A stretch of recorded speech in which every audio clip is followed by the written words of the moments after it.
the way you look at me. Hey everybody, and welcome back to the channel. So today I'm going to be doing a more in-depth talk about Synthesizer V and how I'm using it in Dorico. It just so happened that I had a big commission to do a bunch of arrangements specifically with vocals, and I really wanted to be able to deliver something so that people wouldn't call me with questions and say, well, where do I come in and how many bars and everything? And I'm not trying to pick on singers, but I do know that it can be a little daunting to just like grab the sheet music to a big band chart and just go out there and sing it and hope for the best. So this is a great way of helping people get through the material much, much faster. Now, like I said in my last video, to me this doesn't replace any kind of live performance or singer in the studio, but as a tool for delivering content, this is fantastic for demos, for sharing with people so they know how the chart goes, because now everybody gets it. They hear how the words interact with the music, they can hear the melody, and it works really, really well. So let me show you a little bit of a deep dive here into how I'm using this in Dorico. Now, you heard there in the intro, I was working on this version of LOVE for big band and voice, and this was kind of an interesting thought experiment in terms of how I was going to use the plugin. Obviously, it's a standard. It was pretty straightforward to get it all in the computer, but it made me think about a couple of things. One, you do need to notate the melody somewhat the way you'd expect a person to actually sing it. If I just wrote it down as quarter notes and half notes like it comes from the fake book, it would be pretty dry. So that was a thing. Two, I did have to deal with the little bugaboo in Dorico, which is it doesn't swing automatically. I actually had to go in and sort of tell it how to do that, which worked really pretty well. And then three, I had to deal with some words. It had a hard time with a couple of things, and it let me realize there are a couple of options I have for kind of editing the way it pronounces words and a few things like that. So let me kind of show you how this works. If you haven't seen my other video, please click on the link up here, and that'll show you a little bit more about how to export the music XML and get it into your project. So I'm not going to do that in this video, but do remember, kind of as a quick note, you do have to have all of your notation in for your melody with the lyrics, and you have to have a tempo set on the project before you export the music XML to import into the Synthesizer V. So I'm going to click on the play tab here, and then I'm going to go down to my solo voice, and I'm going to click the little E here to take me into the instrument. Now, this is a little thing that I've noticed quite a bit. When I click on the instrument, it'll come up with this white screen, and you might think, oh my goodness. Don't relax, it really is nothing. And you can see it just took it a second and all of a sudden it loaded, because what it was doing was it was pulling from the internet this kind of splash screen thing here. There's two things. One, if it won't go away, all you have to do is just close the window, click off of it, click back on, hit the E again, and magically you're back. Or, if you were patient like I was, it'll eventually come up with the X in the top right corner so you can close that. So don't worry if that comes up. It's not a big deal, and that's what it is. Okay, so now that we have the software up, there's a thing that is kind of interesting. So when I first put in this melody, it was written in treble clef. And this is a male voice that's singing it. So they're not actually singing treble clef notes, right? They're singing bass clef notes. And let me show you what it sounded like when it first came in. L is for the way you look at me. O is for the... And I thought to myself, wow, that's high. And then I realized, oh yeah, it's written in treble clef, and it really needs to sound an octave down. Now, I could go into Dorico and mess around with the notation and the instrument and everything to kind of fix it on that end, or here in this program, I can actually just click down here in the workspace of the piano roll. I can hit Command A to highlight all the notes. That'd be obviously Control A on Windows. And then I can go under Modify, Transpose, and then I can go down -12, which is 12 half steps or an octave, hit OK, and now my voice is down in the register I need it to be. L is for the way you look. Now, this does not change anything in your Dorico notation, which is actually kind of fabulous, because all the edits that I make to the performance side in this side here, I don't have to worry about, which is great because now I can make the music look however I want in Dorico, but I can get the playback that I'm looking for. Now, The next thing that you're going to find is that you have on each of our little bubbles, we have the word that it's going to pronounce. And above it, you have the phoneme, or the way it's going to pronounce the word. Now, I did find in a couple of different projects that it was mispronouncing words. Like, for some reason, it couldn't get survive right, and it said survive. And so on another project, I went in and edited it. So let me show you that. So in any place in here, you can double click on one of these green boxes and it'll allow you to change the word. So if I want to change this from for to from, I can go ahead and just type in the word from, hit tab to go to the next word, and you can see it automatically redoes the words, and then I can hit play. Hell is from the way you look. And so I can edit the lyrics in this program, and again, it does not change anything in Dorico. I can also alter the way it pronounces the words. So this is different than just the word itself. So if it's kind of has a weird accent or it's not kind of pronouncing it correctly, we can actually go in and change the phoneme on this word. So if I highlight the word and I go over here to this little eighth note, this is the per note change, and you can see on the bottom, this is how it's going to pronounce the word. Now, you look at this and you might think, what the heck? And so what you can do is if we go to the website for Dream Tonics, and then I click on Synthesizer V Studio, which is what I'm running, obviously, and then if I go over here to Help Resources, and I scroll all the way to the bottom, here is a list of how it pronounces the phonemes. So what you have to do is you kind of have to look at the words over here, and you see far, r. So that's an AA sound. The AE would be bat, and then duck, duck, that's AH, and so on and so forth. So some of these don't make a whole lot of sense. Like, to get the I sound in survive, I have to use this one here, AY, to get the I sound. So you really do have to say the words and think, wait a minute, is that the vowel sound I'm looking for? And over here we have the consonants. And if you're more of a vocalist than me, you might actually know these off the top of your head. I'm not much of a vocalist. And so I had to really look through here, but it's really nice because they're right here. And you can come up here and you can choose another language, say like Spanish. Now, I don't speak Spanish fluently, so I just have to trust that this is how these are pronounced, but it is really handy, again, to be able to change those pronunciations to make the words sound exactly the way you want. And again, it doesn't change anything in Dorico. The only change is on the Synthesizer V side, so you can't see any of this in the notation. You're just improving the playback, which is awesome. Okay, back over here in Dorico, let's go ahead and change that word back to for. Now, to be clear, I find that the program does a pretty darn good job of pronunciations without me having to do much about this, but once in a while you will find a word. Now, there are a couple of other things I want to show you here in this video so you can make a bigger dive in. One of them is, if you want to, you can actually set a number of words to what they call rap, which is more of a spoken word type of performance instead of singing. So if I switch this over to there, let's see what it does. L is for the way you look at me. Now, I can't honestly tell you that that's exactly what I'm looking for, but it is nice to know that I can alter the performance, and that might help me get some kind of more like spoken dialogue rather than being fully sung. You can also grab a specific note and think, well, wait a minute, maybe there's just too much vibrato here. Maybe I want him to be a little more straightforward. So I'm going to choose these set of notes, and I'm going to pull it over toward refined, and watch what happens to these curves, and then listen to the performance. L is for the way you look.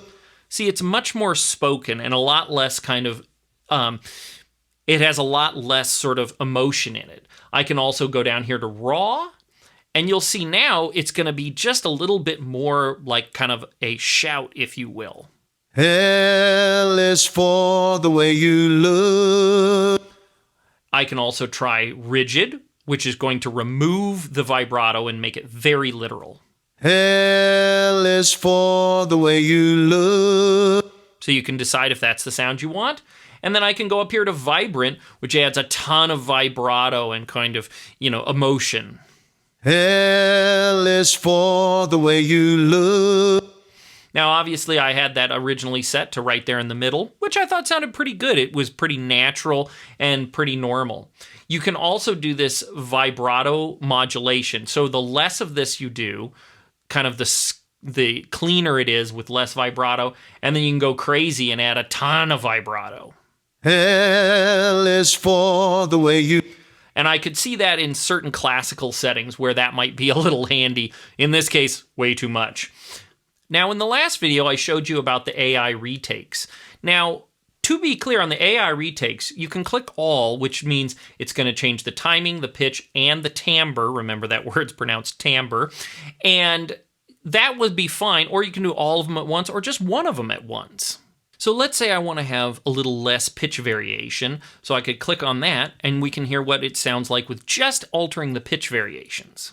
L is for the way you look. So let's go back to the other take here. Now remember, it saves all of these takes. L is for the way you look. And see, I like the default better, but let's say you liked the way the L was. You can actually go over here and just click on this little kind of clacker here, and I can go down to take one, and I can just change one word. You can see it didn't affect any of the other words, so I could get just the sound of the L. L is for the way you look. So you could do like an entire take and then a retake of the whole song, and then you could go back and change those things. And remember, you have the option of timing, timbre, pitch, or all three at once. So again, very handy. You can actually have a song that has both English lyrics and Spanish lyrics, and then you can go back and it will actually pronounce the Spanish lyrics correctly because you can highlight those words and change the language, which again, super handy. Now, I don't do a lot of multilingual things because I don't speak Spanish natively, so I don't actually know how to pronounce the words correctly, but if you are doing multilingual songs, that is incredibly helpful. Okay, so over here in the voice tab, we have the ability to change up different options. We can, of course, choose a new singer. There are versions of some of these singers, and then you can save a preset. So if you find a setting that you really love, you can actually change it and make it work that way for you. So the first thing we have here is the consonants. And what this does is it adds, as it says here, controls the overall strengths of plosives. So that's the t, t, t, and the p, at the front of the word. So if I kind of go crazy on that, and I'm going to make the duration longer, you'll hear what it does to the overall performance. L is for the way you look at me. And you can hear it's very, very harsh, but you might be looking for like a really aggressive sound, and so I could see how turning that up would be very helpful. Now, in my previous video, I showed you this thing about singing, which is you can have multiples of your vocalists. So I could have up to 16 people in a choir singing this part, and then I'm going to spread them out to give a kind of a more natural image, and listen to what this does to the performance. L is for the way you look at me. And to me, it creates sort of an affected sort of thing. Again, I'm not sure I really need that in this particular situation, but it really is nice to see it there because now you can add some depth to your song.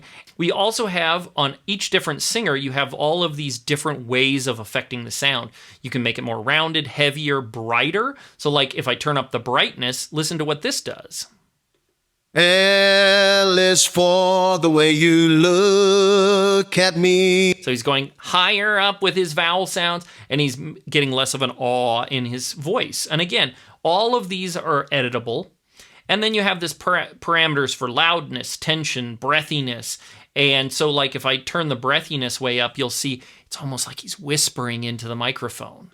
L is for the way you look. And again, I way overdid it, and so it sounds pretty unmusical, but it might be nice to have just a little bit of that. Down here we have the key, and this allows us to edit the key center. So when it's doing modulations, key shifts, pitch shifts, all of those things, it actually will pick from the right kind of scale so you're not getting kind of wild and crazy there.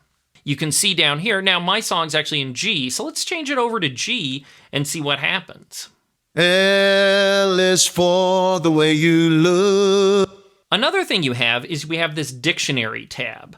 Now, this dictionary tab will technically be loaded by the plugin and the software you're using, but you can see I've made a custom dictionary here because this word offenses in a different project I was working on, they kept mispronouncing it. They were saying offenses, and it was terrible. So I had to go in and I used that phoneme formula from the website, and I entered the word by typing it in here. I typed it in as the way it should be pronounced, and then I hit set. So when it finds that word in the document, it will pronounce it the way I want.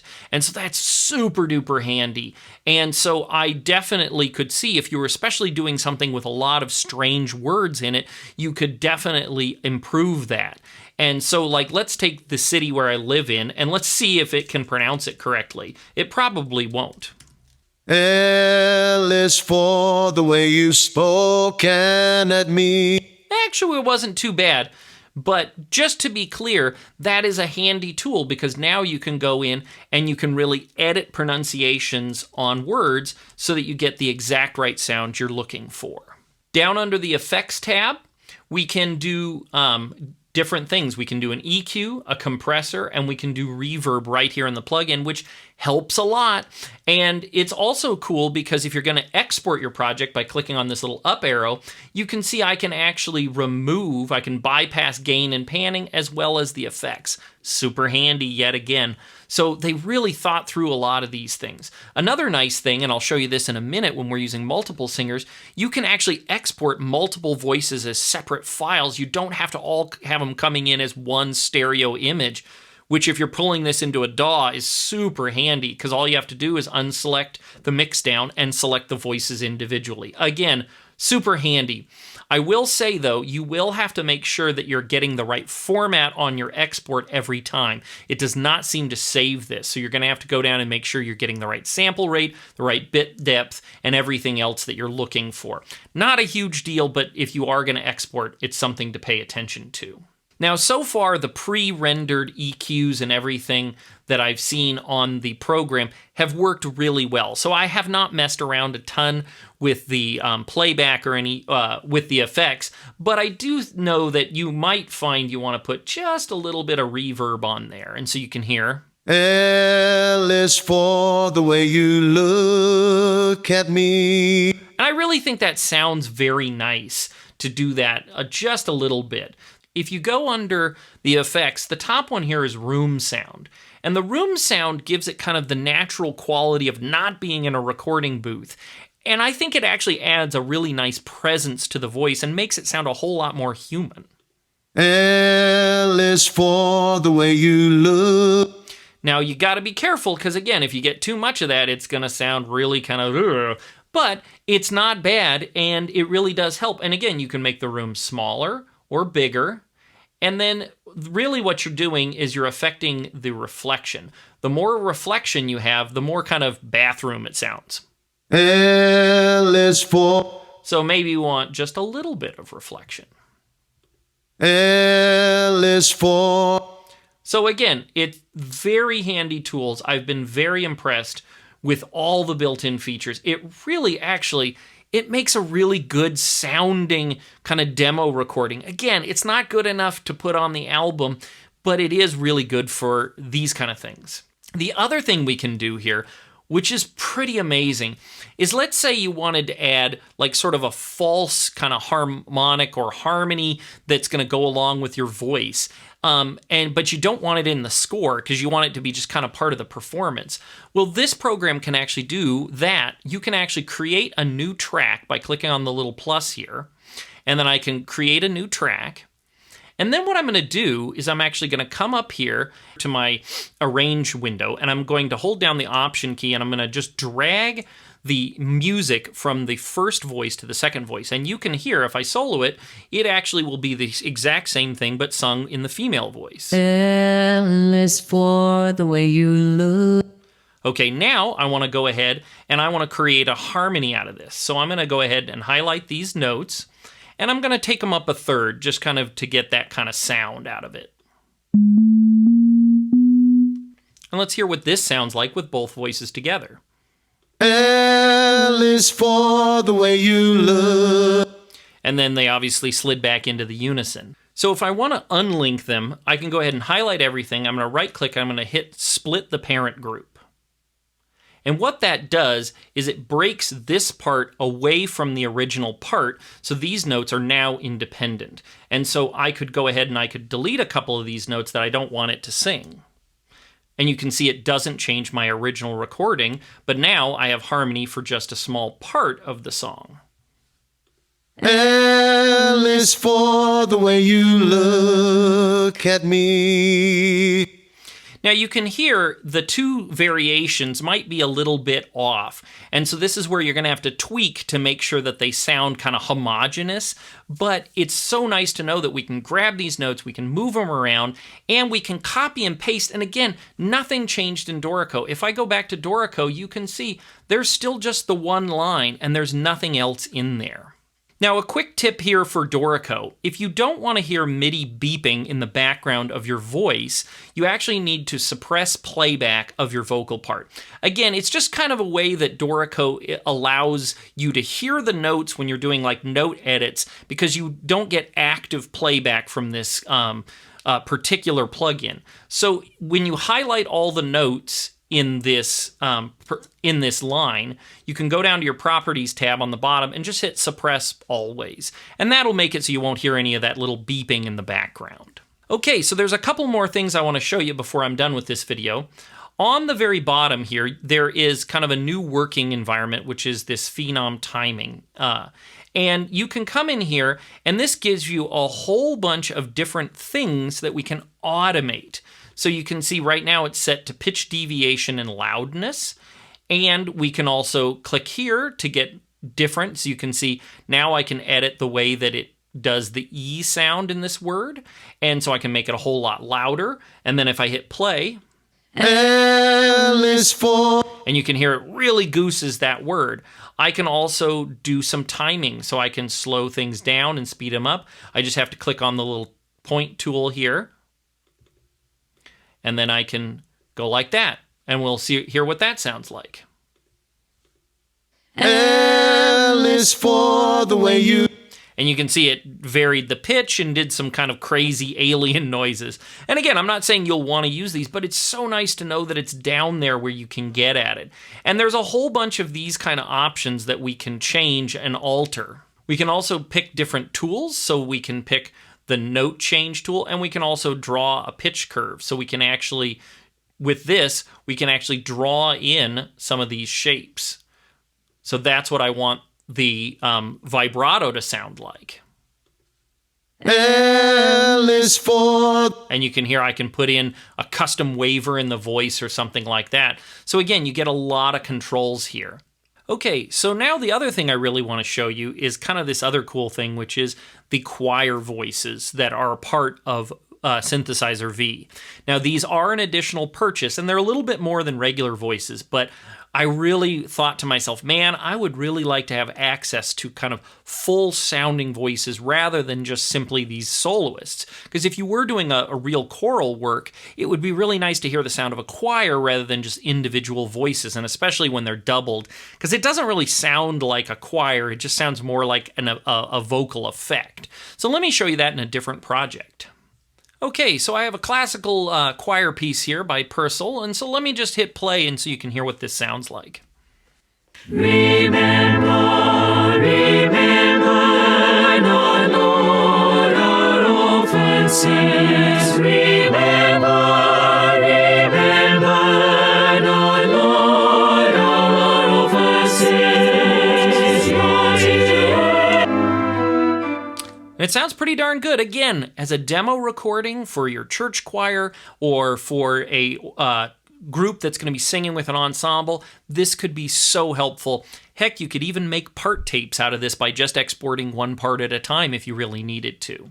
So again, if we go into the Play tab and I go into my Synthesizer V, remember, I only have to have one instance of Synthesizer V because all of the parts come in like this.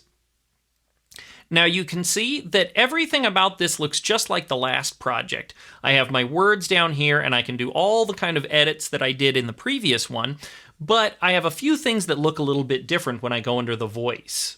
You can see it tells me which part it is. You can see this one is singing the soprano part, so it's assigned to the soprano voice. And you can see it has the number of singers, and then it has the spacing of them. And this is really important because without this, you might get kind of, sort of a less than desirable effect. So you can mess with the spacing, you can mess with the number of singers to make it a bigger choir. We have the same kind of vocal mode where we can up brightness, roundness, smoothness, and some of the other things that we saw in the other program. But again, one of the biggest ones is this voice part, because you can see when I click on soprano 2, so now that we've seen that these are all soprano parts, let's go ahead and click down here on the alto part, and let's change this to the alto, and it's going to re-render, and it's going to give us a different sound of this voice. So I'm going to go ahead and solo it so we can kind of hear the difference. So here's the alto part. Our forefather. Now let's listen to the soprano voice.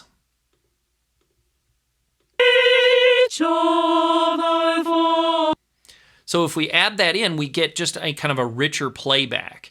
Here on the tenor, click on it, and I'm going to go ahead and tell it that it's the tenor part. And then I'm going to click on the bass part and make it a bass part.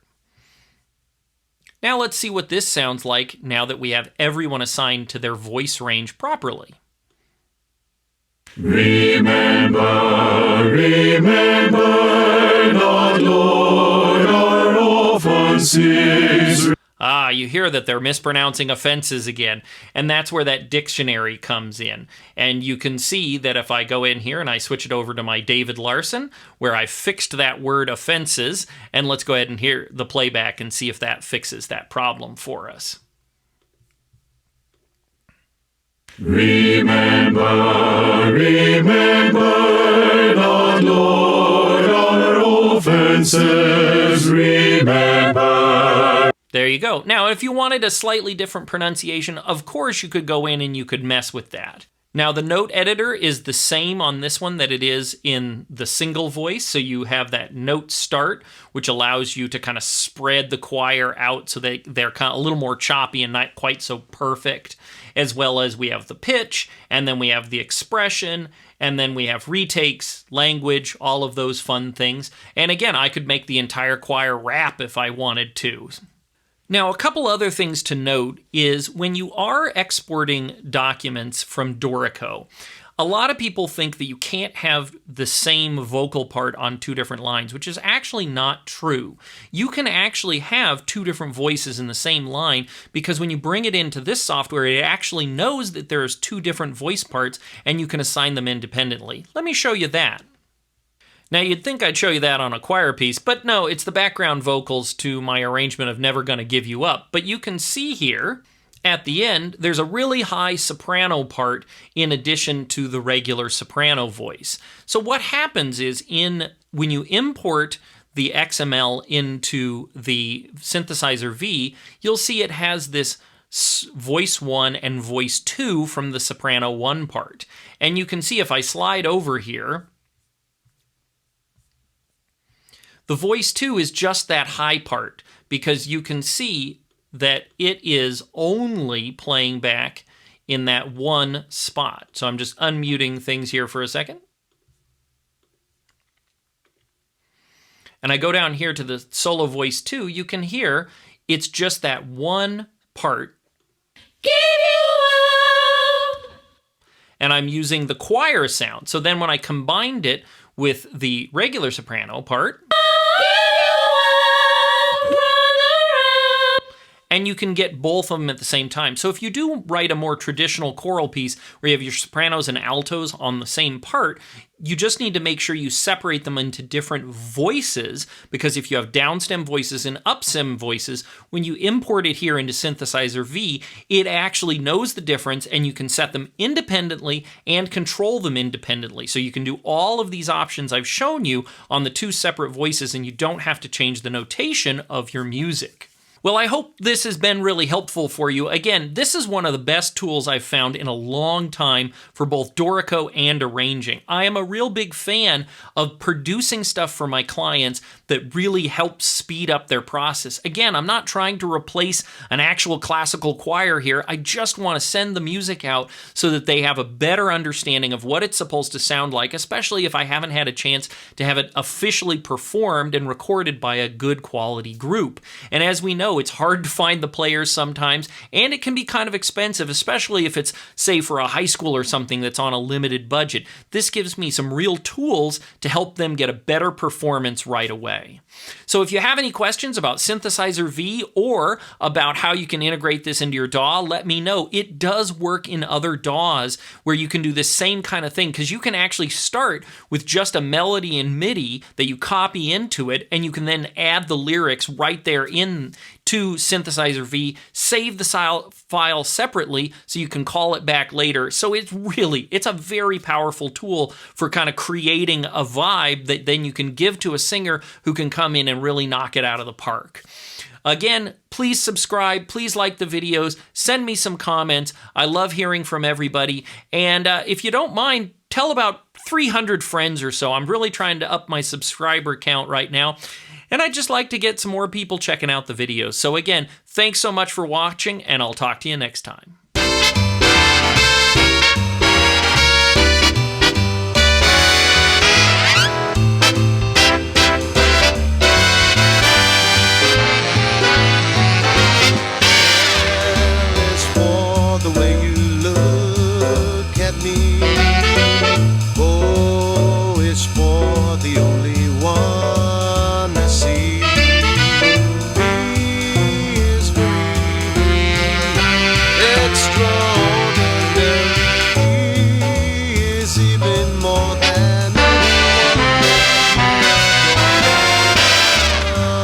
All that I can give to you. Love is more than just a game for two. Love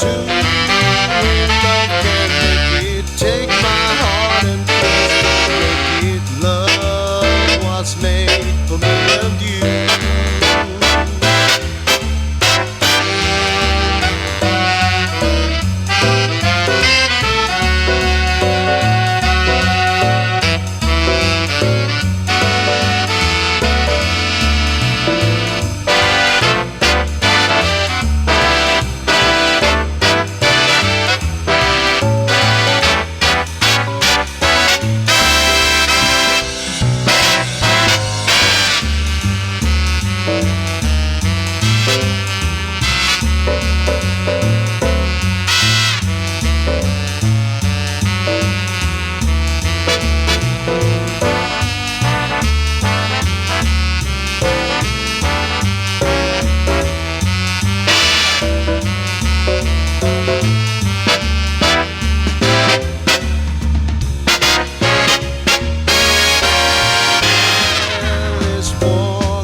Say love.